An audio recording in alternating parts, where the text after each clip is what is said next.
肖战为什么没有绯闻？肖战在娱乐圈中是怎么火起来的？肖战在娱乐圈的零绯闻现象与成名路径，是个人特质、职业策略与时代机遇共同作用的结果。与杨紫、李沁等女星合作时，戏外保持专业距离，避免私下互动引发误会。即便在《余生请多指教》等剧中演绎甜蜜恋情，宣传期也仅限工作交流，无越界行为。团队对绯闻采取零容忍态度，多次通过法律手段维权，如2025年告黑胜诉案例，明确声明艺人单身。肖战曾表示，35岁前专注事业，35岁后才会考虑恋爱，并将信任、尊重、坦诚视为感情核心。经历227事件后，更注重公众形象管理，深知绯闻对事业的潜在冲击，选择以作品而非私生活维持热度。粉丝群体以支持作品为主，极少炒作 CP 或窥探私生活，形成事业粉主导的理性生态。粉丝将追星热情转向公益，如捐赠158所爱心图书室，削弱对艺人私生活的关注。2019年，凭魏无羡一角引爆热度，将原著中美强惨的复杂人设立体化，尤其莲花坞混战等重场戏的哭戏感染力引发全网共情。该剧播放量达260亿，豆瓣评分从 5.8 逆袭至 6.3， 奠定古装男神标签。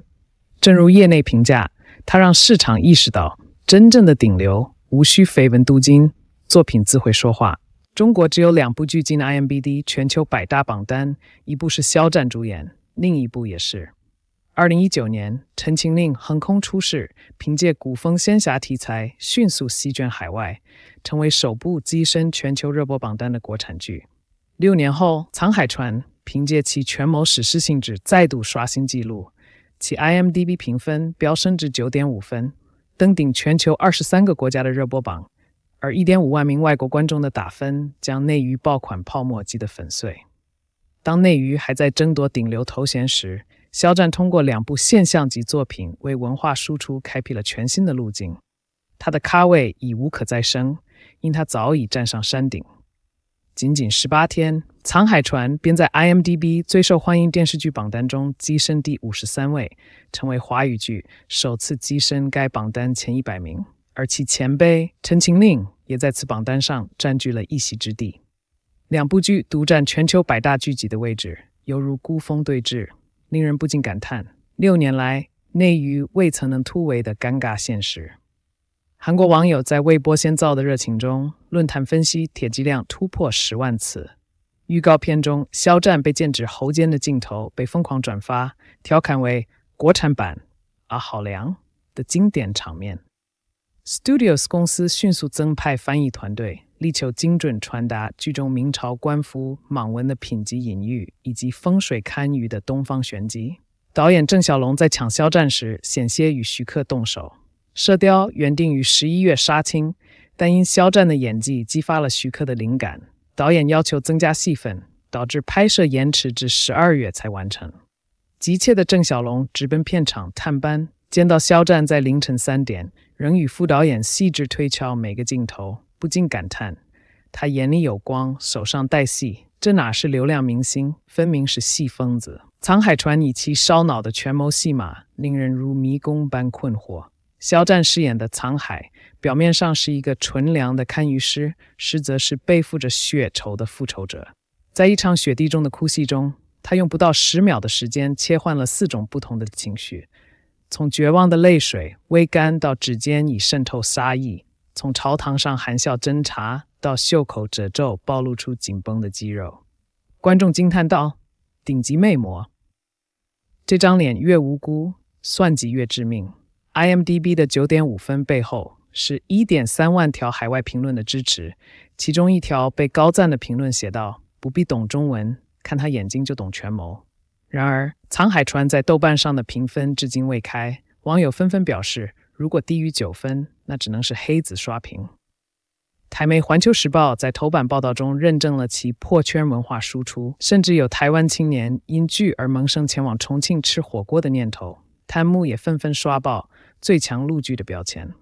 藏海船的全球热播狠狠撕破了内娱爆剧难以走出国门的谎言。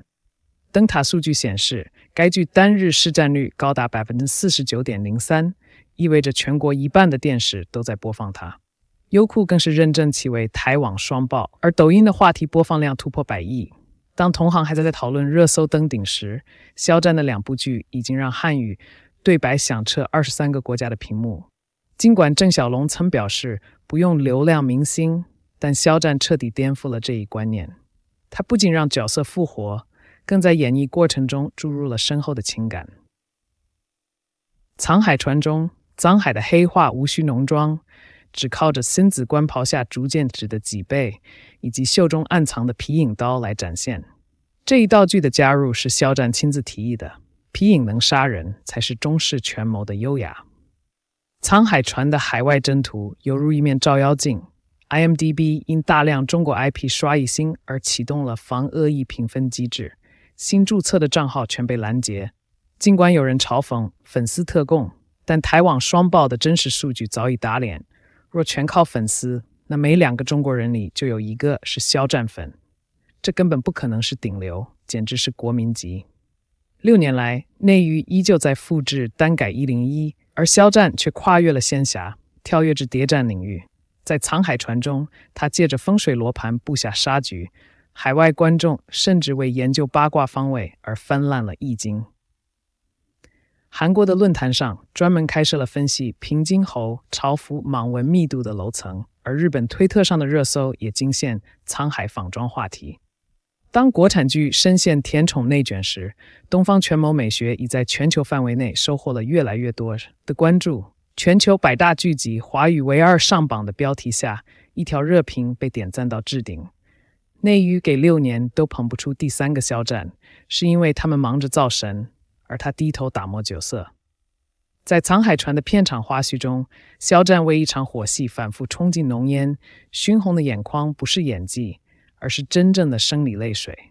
郑晓龙对着监视器低声喃喃：“今天聊聊香老板给藏海看手相的这段戏。这段戏是在中元节之前，藏海去找香老板，想让他帮自己解决曹公公一子路径，正好撞上正在洗澡的香老板。结果香老板却毫不避讳的要求藏海给他木发之后才答应帮他解决。看手相这段情节可以说是香老板和藏海心理博弈的绝妙片段，充满了暧昧、试探、操控与真情流露的魔力交织。香老板这一系列行为的核心动机很明确建立链接、掌控关系、索取承诺、宣泄情绪。他让藏海把手给他，表面理由是为了把戏做足，符合他们正在扮演的陆景与平津侯的密会的场景设定，但深层心理是为了寻求亲近。香老板对藏海有明确的好感，看手相是一个绝佳的借口，可以名正言顺地进行肢体接触，握住对方的手，这是一种建立和强化亲密感的方式。在刚刚共同经历了一场生死危机，这种接触能拉近情感距离。其次呢，他要求藏海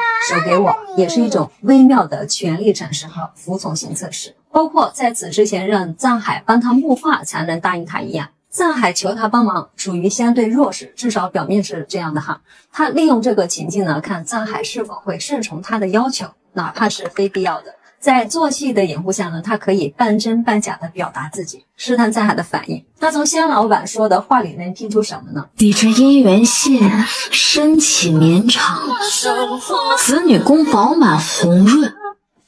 这表面一听是看手相的结果，其实是香老板的自身愿望的强烈投射。他对藏海有情愫，渴望与他有更深的羁绊和未来。子孙满堂的预言呢，是他潜意识里对2个人关系长久、稳定甚至开花结果的隐秘渴望。他用预言的形式包装了自己的内心期许，他是在用这种方式试探藏海对感情和未来的态度，比如藏海的反应是惊讶还是不幸，会给他提供一些信息。同时呢，这也是非常直白的情感暗示和撩拨，试图在藏海心里种下关于他们未来的种子，给予对方一个美好的预言，是一种情感上的恩惠，让对方感觉愉悦或者是有希望，从而呢加深对自己的好感和依赖。我们再来听香老板又说了什么。看你的官运线，笔直无分叉，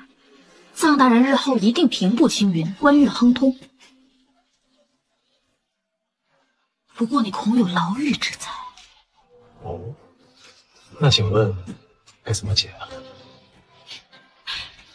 这样吧，我给你指一条明路，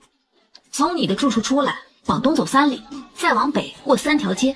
从西边数第5间铺面，就是你的福地。是这。他说了藏海官运亨通，后面又说朋友老妪之灾及解灾之道，就是让他都来整楼。这几句话里，其实香老板运用了损失厌恶心理。人天生对损失，尤其是关乎生命啊、自由啊、前途的损失，比获得更敏感。香老板呢，精准地抛出了牢狱之灾这个巨大的潜在威胁，是想要抓住藏海的注意力，制造了焦虑感。多来整楼保你平安是他的核心目的。他将整楼就是他自己定位为藏海唯一的福地和解厄的明路，这是在系统性的建立藏海对他的功能性依赖。他知道藏海处境危险，想要利用他的恐惧和不安全感，将自己塑造成他的保护伞和安全港。香老板还强调，今日若没有我，你早就遇到麻烦了，所以多来整楼，保你平安。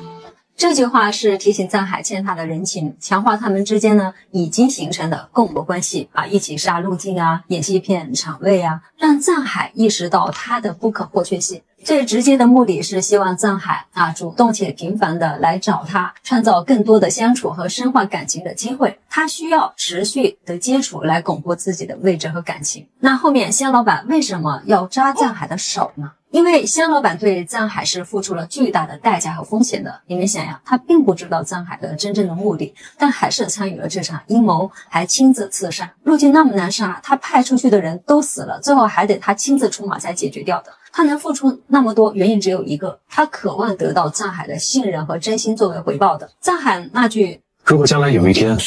我做完了我该做的事情，我会第一个告诉你。你就是不想说求人还求得这么理直气壮。做完了该做的事情会第一个告诉你，在他听来是一个极其敷衍的承诺，是典型的画大饼。他感觉自己的付出没有被珍视，没有被给予对等的坦诚，因此会产生巨大的挫败感和气愤。他不高兴的点在于欺骗和工具化。好啊，原来我跟庄之行一样，都是你部下的棋子，你利用我，还不肯对我说实话，我当然不能轻饶你。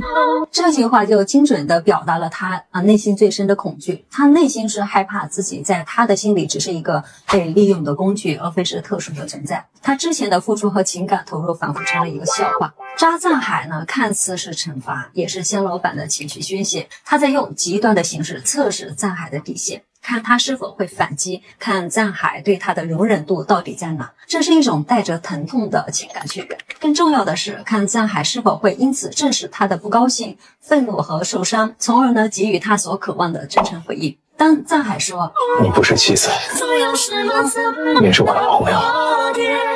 这句话对香老板其实是安抚与肯定。朋友身份至少高于棋子，承认了他在藏海心中有一定的地位和特殊性，并非纯粹的工具这在一定程度上呢安抚了他被利用的不高兴。但朋友这个词呢，肯定是低于了香老板所期待的爱人或者是特殊羁绊。他为藏海所做的一切杀人呀、冒险啊、情感投入，仅仅换来朋友的地位，肯定是让他感到失落和不满足的。他想要的是更深刻、更排他的情感链接。那咱们结合中元节那一集看他俩的感情戏，他都帮藏海杀人了，但藏海却什么也没告诉他，包括他的身份呀，他为什么要杀陆晋的目的，陆晋为什么奉命去查他的身世，他为什么害怕曹公公知道等等香老板其实是一无所知的，所以说明他接受了这种复杂的关系现状，他愿意在朋友的框架下继续付出，同时并没有放弃对更深关系的期待。也就有了他问藏海想不想经常见他的这句话，就是一种带着不甘却又因爱而妥协的心理状态。其实也是在这个过程中，香老板已经过度的暴露了自己的需求感。藏海即便不用太主动，也能轻松的把控关系的走向。其实他们前期的这些行为模式呢，是一场心照不宣的双向试探与吸引。香老板用套路之网，藏海呢用反套路借力，彼此在危险的棋局中呢步步为营，又互相靠近。那些看似随意的指尖触碰语带双关的调笑背后都藏着精心试探与微妙的悸动。我在前面的视频内容里也已经讲过了，香老板呢是看似高段位，但和藏海相比呢还是略逊一筹。